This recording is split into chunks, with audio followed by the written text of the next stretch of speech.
About that point you made about fear, you also write about some general in was it 1943, around the time of the siege of Leningrad, where the Russian general was too afraid to tell Moscow that they were losing terribly, but he made up stories of how it was going well and it was fierce battle, because if he took that, if he would be shot, because shoot the messenger was quite common in the day.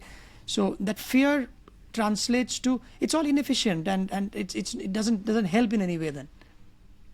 Yeah, I think, many of us have this idea that dictatorships are necessarily better at fighting wars than democracies. And it is true that dictatorships have some advantages. And one of them is a casualty sensitivity. So when democratic countries experience casualties because their soldiers get shot and, they either die or they get severely injured, that is a big, big problem for democratic leaders, because these are the people that these democratic leaders depend upon in order to maintain power, right? Voters, just ordinary voters. And these soldiers have families and they have friends, and, they might oppose the democratic leaders, so that's an issue. If you're a personalist dictator, that's not really much of a concern, right? I mean, if a poor person from a Siberian village dies in Ukraine, it's not an issue for Putin. It's fine, because that Siberian village is completely irrelevant to the question of whether Putin maintains his power or not. And that's the same not just for Russia. It's the same for North Korea and all of these other dictatorships as well. But there are other things where dictatorships have a severe disadvantage. And one of them you just mentioned. Oftentimes in these systems, generals are more afraid of their own regime than they would be of the enemy. And they are almost in an impossible situation, because if they are seen to be failing, they might get shot.